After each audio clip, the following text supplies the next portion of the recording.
when you look at yourself in the mirror, does life feel like spilling water on your MacBook? Because that's an accident.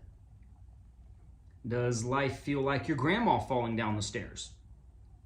Does life feel like a bride trying on her dress and then her bridesmaid Jessica drops pizza all over it and ruins that white shit that she truly had no business wearing because white was for virgins, but, you know, side joke, right? Does life feel like dropping spaghetti on a white dress?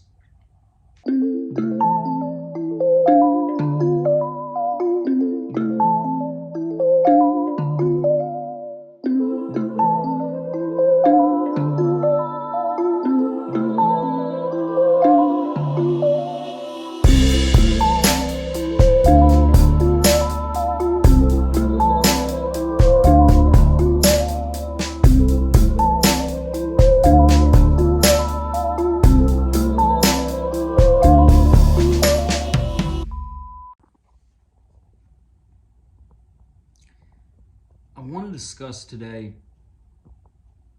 the claim that life is an accident.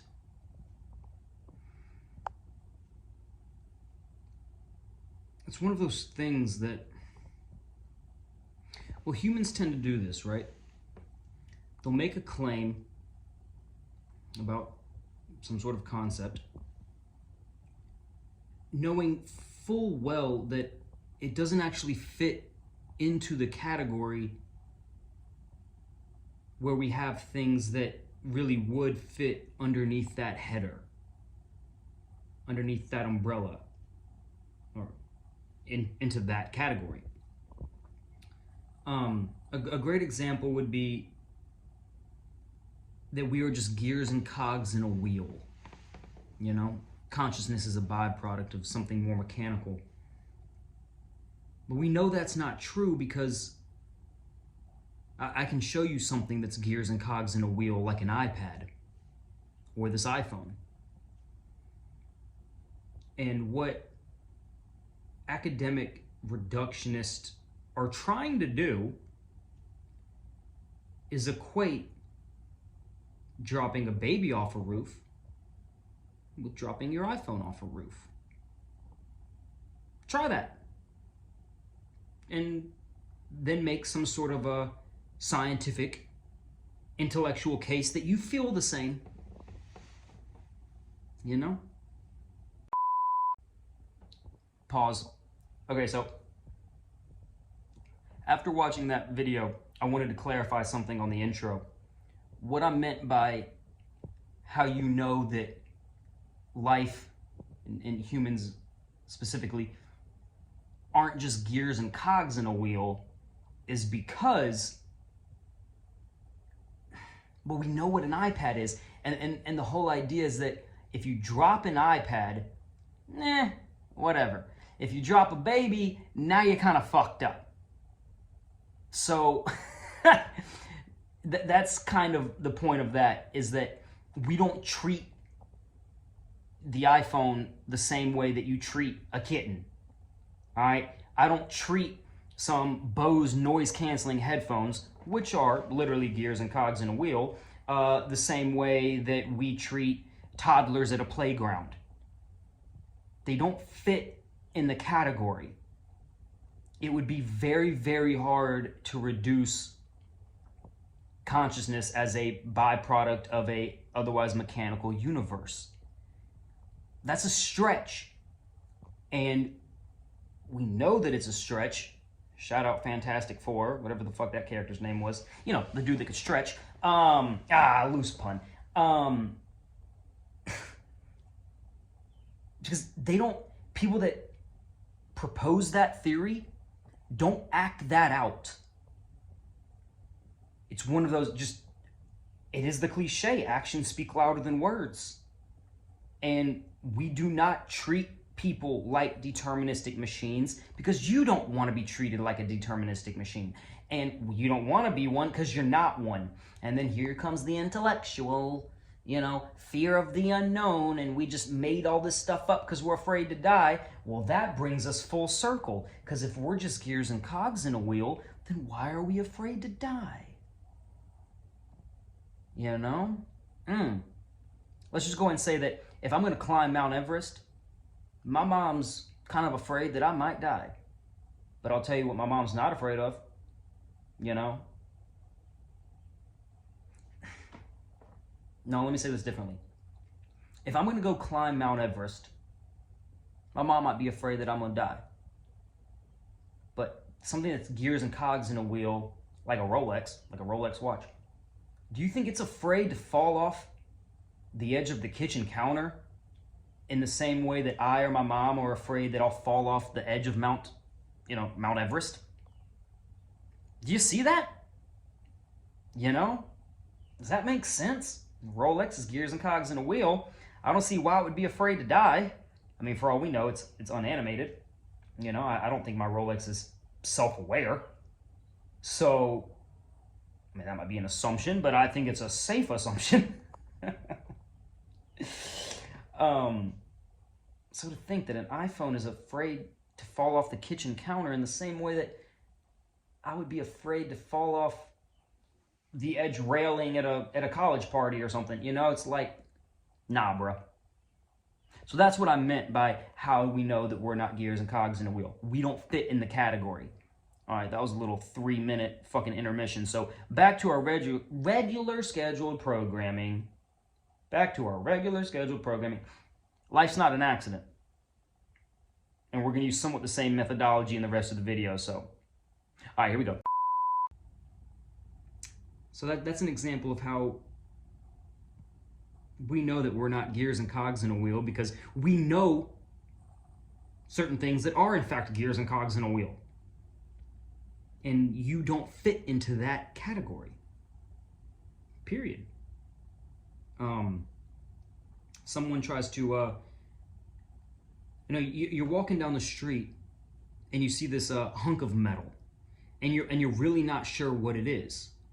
It could be a train, could be a car, could be a tractor, could be a plane that crashed and it's just sitting on, whatever street corner you happen to be walking down in this thought experiment.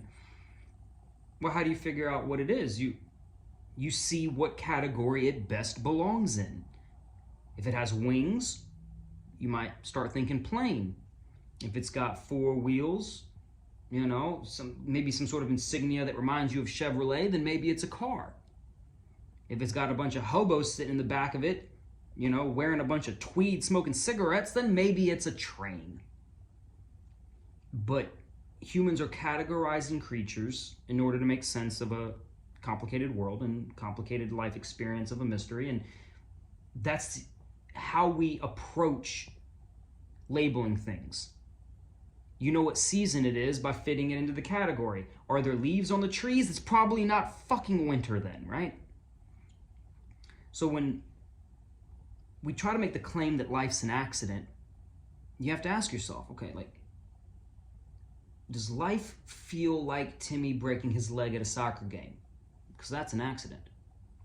Does life, when you look at yourself in the mirror, I don't know what that ding was. When you look at yourself in the mirror, does life feel like spilling water on your MacBook? Because that's an accident. Does life feel like your grandma falling down the stairs?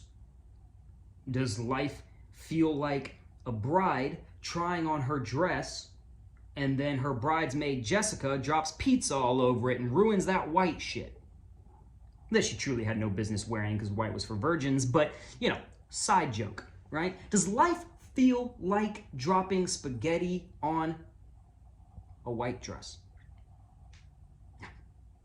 See, those are actual accidents, And to kind of go back to the iPhone thing, drop a bunny in a toilet, drown a bunny in a toilet, and then drop your iPhone in the toilet. Try to tell me they feel the same. Because dropping your iPhone in the toilet, that's a fucking accident. Ah, shit, I just bought this iPhone X12, some shit from Steve Jobs, whatever. Oh, he's dead. But, to make a claim, you gotta see if it fits in the category. And that's how you know that life's not an accident. Because you fucking know what an accident is. And you may not know what life is, just like you don't know what that hunk of metal is on the street. But you can figure out if it's a plane, or a car, or just a bunch of hodgepodge trash cans stuck together. That would also be a hunk of metal, right? You can figure it out in the same way that, let's say you're walking further down the block and you see some posters with coffee beans.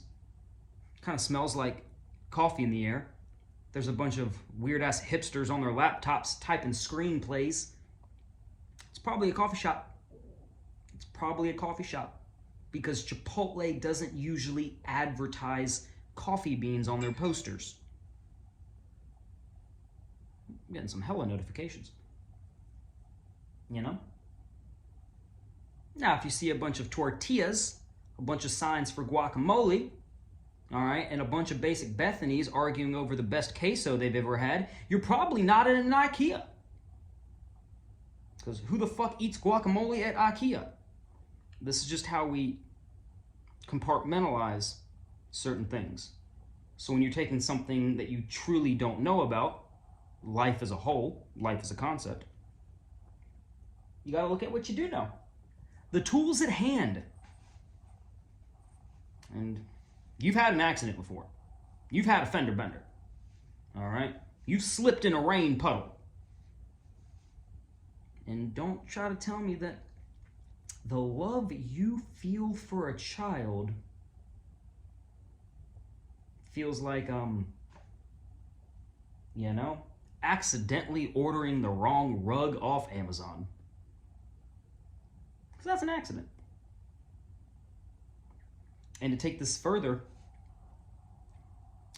kind of another path to the conclusion, how do we know life's not an accident? It's a pretty universal quality that, or a universal trait, that humans get sad when another human dies. And if life is an accident and someone loses their life, that is the exact same thing as saying an accident stopped happening.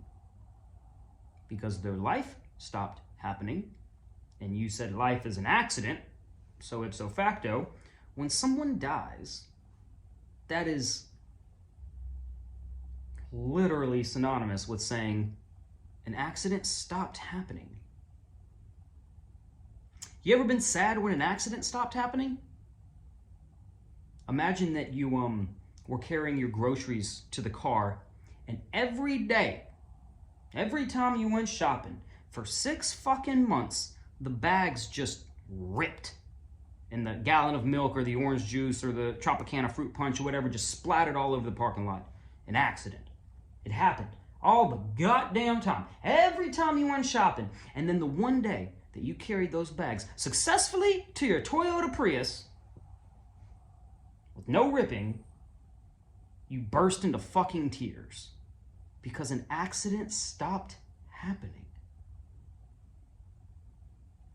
I would have to try real hard to think about a time that I was sad when an accident stopped happening. And that's how you know life's not an accident, because you get sad when it stops. For your cat, for your grandma. I could show you some people that get sad when a series ends on Netflix. They're all butthurt because in a sense the characters are dead. You know? They're not in your reality anymore.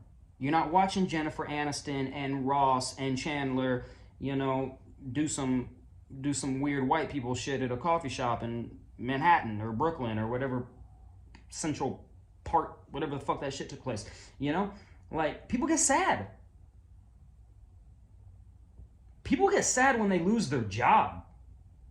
Because it's like a kind of an ego death. Like, you're no longer that. If you're a teacher and you get fired, your identity is like you're no longer a teacher until you find another job. But you know, people get sad when things stop happening, and I can never think of a time that I've got sad when an accident stopped happening. You know, I accidentally text my ex-girlfriend every time I mean to text my mom, and I've done that shit 48 times. Caused me a lot of trauma. But I get sad when I actually text my mother when I mean to, and I stopped having the accident of texting the wrong person, and I get sad? That's not my best metaphor, but I've given you like 20 accidents in this video already, so yeah. And we might just want to swipe that one from the record. That's not exactly funny, is that? But you've done it. You've texted the wrong person before and be like, ah, shit. You ever get sad when you text the right person? The fuck? That's what you meant to do. And you did it successfully. Go you, Jeff. And you're sad? So how do we know life's not an accident? Because life as a concept doesn't fit into the category of accidents that we all know, that we all try to avoid. You ever been hanging something and then you put a big hole in your drywall? That's an accident. You tell me that's what it feels like?